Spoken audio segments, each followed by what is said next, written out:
You are enjoying this leading edge environment which causes you to focus your own personal preferences. It is delicious to feel them formulate within you and the subsequent energy that actualizes around them. You are beginning to feel the life-giving qualities of contrast. From your broader non-physical perspective, you saw the environment in which you were then about to be specifically focused in this body as ideal, because you knew that the variety that would surround you would help you to develop, through trial and error, through exposure to experiences, your personal preferences. You knew that your own experience would give you preferences. There is a big difference between a preference or a desire that is naturally born out of your own personal experience and an opinion or belief that you might pick up just because those who surround you have those opinions and beliefs. But whatever you are giving your attention to does cause an activation of a vibration within you.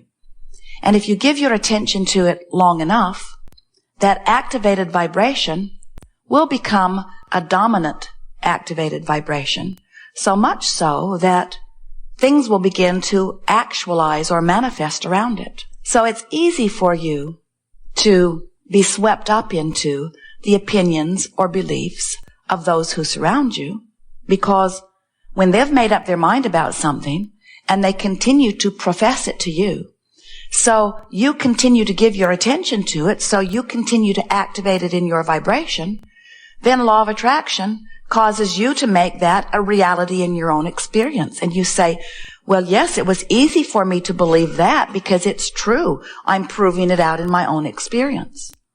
But what we would like to point out to you is that anything you give your attention to, you will prove out in your own experience. In other words, you will make anything that you activate in your experience long enough true. So when you say, I believe I should go along with this, or I should give this my attention because, after all, it is true, we say, if we were standing in your physical shoes, we would use something other than the truth of it or the manifestation of it in some form as your criteria for focusing on it. We would be picky. We would choose to focus upon those true things that feel good when we focus upon them. Because whatever you focus upon, if you do it long enough, you will make it your truth. It will manifest into your experience. Law of attraction says that it must. In fact, law of attraction, which says that which is likened to itself is drawn, is the reason that when you set your radio dial on 6:30 a.m., you hear what's being broadcast on that frequency. It's the reason that when you set your radio dial at 6:30 a.m., you don't hear what's being broadcast on 98 FM. The frequencies have to match up. And so when you are giving your attention to something and you do it long enough, you train yourself into the frequency of it. And as you do that, law of attraction then brings you more things that match that frequency. Diseases that match that frequency. Abundance or lack of it that matches that frequency. People, driving conditions, even mechanical things will acquiesce to the frequency that you've got going about mechanical things. You ever heard anyone say, I have a green thumb, I'm good with plants? They've adjusted their frequency. They're sensitive to what the plant needs and willing to give it to it.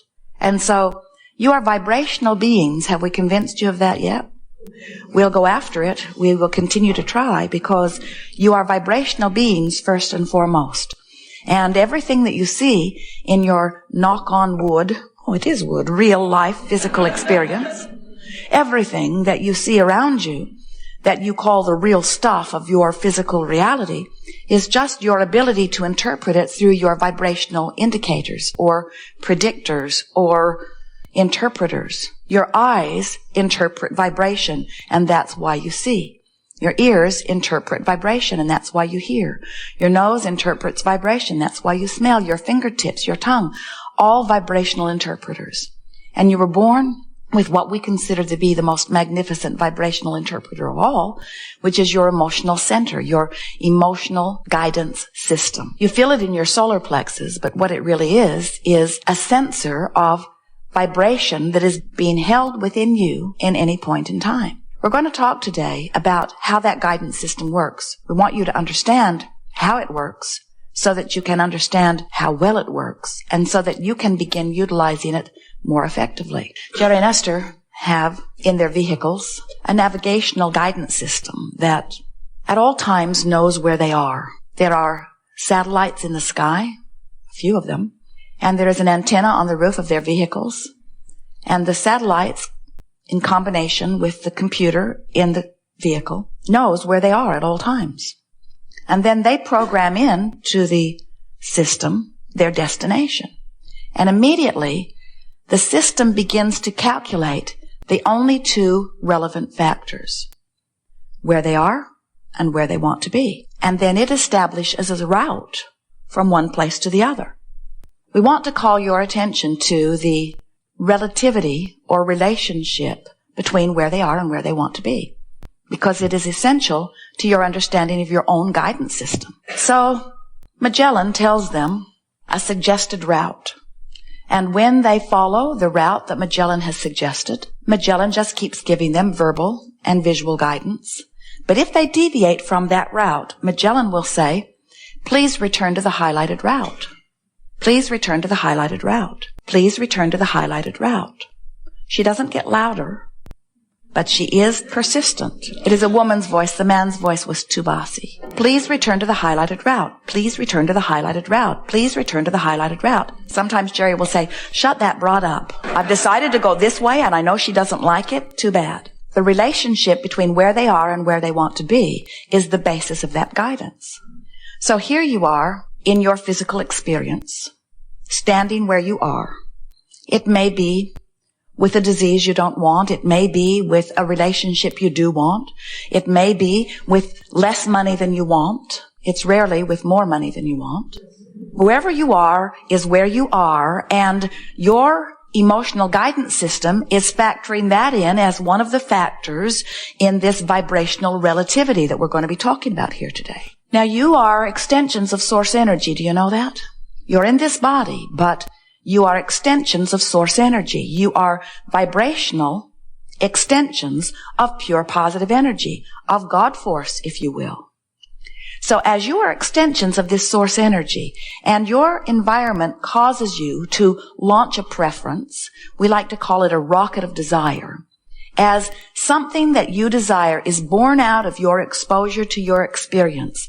This rocket of desire emanates from you. And in the moment of that preference being born within you, the non-physical part of you joins that rocket. Now, you have not heard this from us in this clear way before. And it is essential for you to get this point in relationship to ever understanding how your emotional guidance system works and the emotional or vibrational relativity between where you are and where you want to be. Your source follows your rocket of desire. We have written a book, and the book is called Ask and It Is Given, because there is no notion that is more important for you to understand as the basis of your experience than that. Your contrast gives you desire, and your desire is answered by source immediately, every single time. No exceptions. And that's what we mean by that. When you're contrasting experience, when someone is rude to you and you want to be treated nicer, a rocket of desire emanates from you, and your source rides that rocket and becomes immediately at one with your preference. When you're sick and you want to be well, a rocket emanates from you, and your source immediately joins that rocket. In other words, source answers your desire immediately.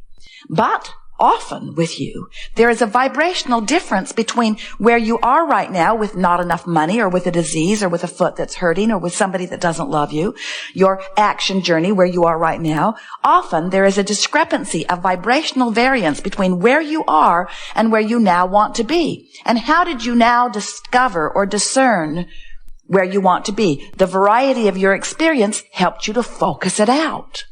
And as you launched the rocket, we call that your asking, source answered it immediately and became one with your rocket. So now there are two vibrations within you that you can discern the relativity between them. Are you getting the sense of this? As Jerry and Esther are traveling from Phoenix to San Diego, they want to be in San Diego. They can hardly wait to get there. It's 70 degrees and sunny in San Diego, always in the time that they go. All of their favorite restaurants are there. Their favorite place that they put their monster buses there. They can hardly wait to get there. And so as they are traveling across the desert, 400 miles. For most of those 400 miles, they're not where they want to be. But they do not lose heart because their journey is understandable.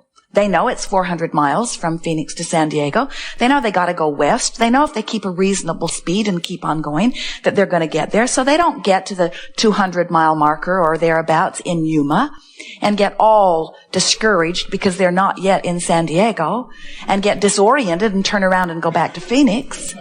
They get this journey. It's easy to know where you are when you've got maps and road signs and a directional compass and a navigational system. In other words, that journey is understandable. So even though plenty of miles pass before they're at the place they want to be, they're happy along the way because they know they're getting to where they want to be. We see you sometimes in your Phoenix in relationship to this analogy of not enough money, or someone who doesn't love you, or a body that's hurting, or been diagnosed as sick. And we see you well along your way to recovery, well along your way to wellness. But then, somewhere along the way, you get discouraged, and you stop and take score, and you say, I'm not there yet. And you turn right around and go back to Phoenix.